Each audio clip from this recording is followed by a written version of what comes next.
देख रहे हैं न्यूज गंगा यूपी बिहार। नजर डालेंगे यूपी बिहार की तमाम बड़ी खबरों पर, लेकिन इससे पहले देख लेते हैं आज की सुर्खियां। हर ब्लॉक में बनेगा गोदाम, मोदी कैबिनेट ने अन्न भंडारण योजना को दी मंजूरी। सरकार ने सभी 5 चुनावी गारंटी को लागू करने का फैसला किया, बोले कर्नाटक के मुख्यमंत्री सिद्धारमैया। पुंछ में सीमा पर बड़ी घुसपैठ नाकाम, सेना ने असलाह बारूद समेत 3 आतंकियों को दबोचा। ओटीटी प्लेटफॉर्म के लिए एंटी टोबैको रूल्स जारी, फॉलो न किया तो होगी मुसीबत। तैरना कैसे है हम भी जानते हैं, ब्रजभूषण बोले गंगा में मेडल बहाने से मुझे फांसी नहीं मिलेगी।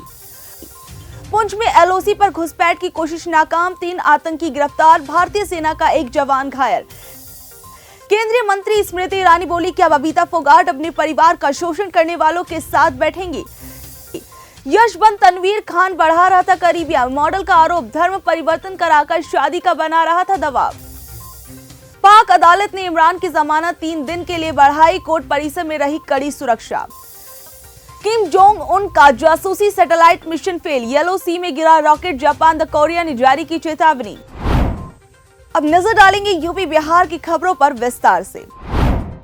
सांसद ब्रजभूषण का पहलवानों पर पलटवार, कहा अगर एक भी आरोप साबित हुआ तो खुद को फांसी लगा लूंगा। बीजेपी सांसद और भारतीय कुश्ती संघ के अध्यक्ष ने पहलवानों के गंगा में मेडल विसर्जित करने पर बयान दिया है। उन्होंने कहा कि मैं आज भी इसी बात पर कायम हूं, अगर एक भी आरोप मेरे ऊपर साबित हो जाएगा तो मैं स्वयं फांसी पर लटक जाऊंगा। मुख्यमंत्री आवास के पास परिवार सहित आत्मदाह का प्रयास, सीएम के जनता दरबार में आया था परिवार। लखनऊ में मुख्यमंत्री आवास के पास एक परिवार ने आत्मदाह का प्रयास किया। इनका कहना है कि दबंगों ने उनकी जमीन पर कब्जा कर लिया है और उनकी शिकायत की कहीं सुनवाई नहीं हो रही है। बिजली चोरी पकड़ने गए दस्ते पर हुआ जानलेवा हमला, जेई पर लोहे की रॉड से किया वार, सिर पर 7 टाके लगे। बिजली चोरी पकड़ने गए जूनियर इंजीनियर पर लोहे की रॉड से हमला कर उसे गंभीर रूप से घायल कर दिया गया। उसका निजी अस्पताल में इलाज चल रहा है। मोदी सरकार के 9 साल, 1 जून से महाजनसंपर्क अभियान शुरू करेगी बीजेपी। सभी 80 लोकसभा क्षेत्रों में होंगे कार्यक्रम। यूपी में बीजेपी 1 जून से प्रदेश के सभी 80 लोकसभा सीटों पर महाजनसंपर्क अभियान प्रारंभ करेगी। अभियान के अंतर्गत प्रदेश के 1918 मंडलों पर कार्यक्रम का आयोजन किया जाएगा। आईपीएस विजय कुमार बने यूपी के कार्यवाहक डीजीपी, मुख्यमंत्री योगी ने दिया आदेश। आईपीएस विजय कुमार को यूपी का नया कार्यवाहक डीजीपी बनाया गया है। इस संबंध में मुख्यमंत्री योगी आदित्यनाथ ने आदेश जारी कर दिए हैं। कार्यवाहक डीजीपी रहे आरके विश्वकर्मा मंगलवार को सेवानिवृत्त हो गए। जमीनी विवाद में हुई मारपीट, लाठी से मारकर व्यक्ति की गई हत्या, काफी समय से चल रहा था विवाद। जौनपुर में सरपतहा थाना क्षेत्र के अमावा कला गांव में बुधवार को जमीनी विवाद को लेकर 2 पक्षों में मारपीट हो गई। इस दौरान एक पक्ष ने दूसरे पक्ष के एक व्यक्ति पर लाठी से हमला कर दिया, जिससे उसकी मौत हो गई। घटना के बाद गाँव में तनाव हो गया।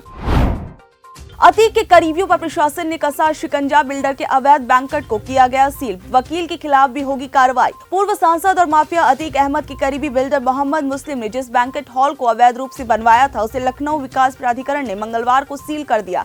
ये बैंकेट हॉल 6 साल से अवैध रूप से चल रहा था। राम मंदिर गर्भगृह में आज से शुरू होगा शिलाओं का संयोजन, सीएम योगी समेत तमाम संतों को भेजा गया आमंत्रण। राम मंदिर के भूतल का भव्य ढांचा तकरीबन तैयार है, छत का निर्माण आखिरी दौर पर है। इसी के साथ निर्माण कार्य को अंतिम स्पर्श दिए जाने की तैयारी भी शुरू की जा चुकी है। 100 वर्षीय वृद्धा पर रंगदारी के मुकदमे में पुलिस आयुक्त तलब, कोर्ट में 8 जुलाई को होना है पेश। कानपुर में 100 साल की एक महिला पर रंगदारी का मुकदमा दर्ज करने के मामले में सिविल जज senior division fast track court ने पुलिस आयुक्त को तलब किया है, जहां कानपुर के पुलिस आयुक्त 8 जुलाई को पेश होंगे।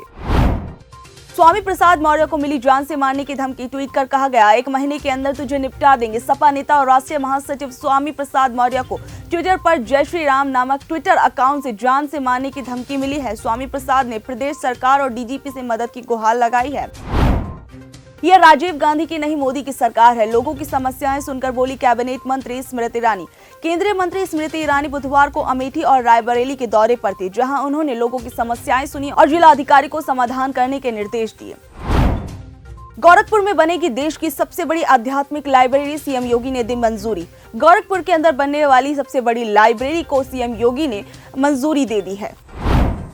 पहलवानों का प्रदर्शन आगे भी रहेगा जारी, पीलीभीत में बोले राकेश टिकैत, खा पंचायतों में एमएसपी का मुद्दा भी उठेगा। पीलीभीत में किसान नेता राकेश टिकैत ने बीजेपी सांसद ब्रजभूषण शरण सिंह की गिरफ्तारी नहीं होने पर सवाल उठाए हैं। उन्होंने शांतिपूर्वक प्रदर्शन कर रहे पहलवानों की गिरफ्तारी की निंदा की है। इरफान सोलंकी के खिलाफ गैंगस्टर मामले में चार्जशीट दाखिल, पुलिस ने बताया गैंग का मुखिया। कानपुर पुलिस ने पिछले साल नवंबर महीने से लेकर अगले 2 महीने में समाजवादी पार्टी के विधायक इरफान सोलंकी, भाई रिजवान सोलंकी और उनके साथियों पर 8 मुकदमे लिखे थे।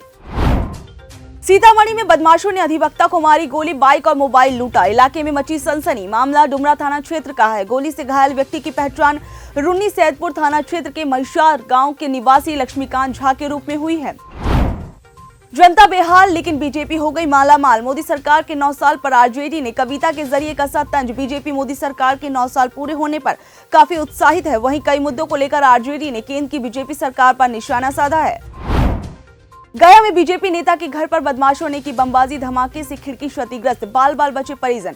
मामला डोभी थाना क्षेत्र का है। बमबाजी की घटना के बाद बीजेपी नेता संतोष कुमार गुप्ता के परिजन दहशत में हैं। वहीं इस घटना को लेकर संतोष कुमार गुप्ता ने पुलिस से शिकायत की है। छपरा में होमगार्ड के जवान ने डीडीसी पर रॉड से पिटाई करने का लगाया आरोप, डीएमसी की शिकायत। छपरा में होमगार्ड के जवान ने डीडीसी पर रॉड से पिटाई करने का आरोप लगाया है और डीएम से शिकायत भी की है।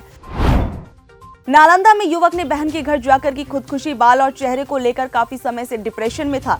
जिले के भागन बीघा ओपी थाना इलाके के 50 गांव में एक युवक ने फांसी लगाकर खुदकुशी कर ली। इस खुदकुशी का खुलासा बुधवार की सुबह हुआ, फिर परिवार वालों ने कोहराम मचा दिया। पड़ोसी के द्वारा स्थानीय थाना की पुलिस को सूचना दी गई।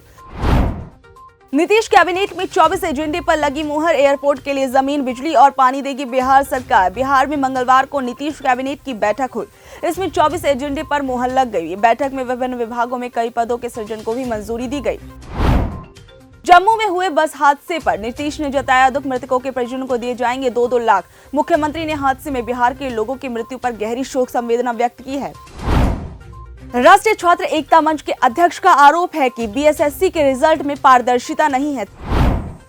तानाशाही रवैया। राष्ट्रीय छात्र एकता मंच के अध्यक्ष ने नेता दिलीप कुमार से कहा कि पेपर लीक के कारण इस परीक्षा पर अभ्यर्थी को भरोसा बिल्कुल नहीं है कि निष्पक्षता के साथ बहाली होगी। दूसरी तरफ बीएसएससी ने परीक्षार्थियों का मार्क्स भी जारी नहीं किया है, साथ ही ओएमआर, क्वेश्चन बुकलेट तथा आंसर की भी जारी नहीं की है। मंत्री तेज प्रताप यादव पहुंचे पटना जू, कहा हर कोई गर्मी से बेहाल, जानवरों का जीना भी हुआ मुहाल। बिहार सरकार के वन एवं पर्यावरण मंत्री और लालू प्रसाद यादव के बड़े बेटे तेज प्रताप यादव एक बार फिर चर्चा में आ गए। तेज प्रताप यादव अचानक बुधवार दोपहर पटना जू पहुंचे, जहां उन्होंने औचक निरीक्षण किया। सम्राट चौधरी बोले 9 साल बेमिसाल के कार्यक्रम को बीजेपी आगे बढ़ा रही है। 30 मई से लेकर 30 जून तक इस कार्यक्रम को हम लोग करेंगे। हम लोगों ने बिहार और देश के लिए क्या किया है, इस पर जरूर चर्चा होगी। सम्राट चौधरी ने मोदी सरकार की उपलब्धियां गिनाई हैं। यूपी बिहार की ऐसी खबरों से जुड़े रहने के लिए देखते रहिए न्यूज़ गंगा।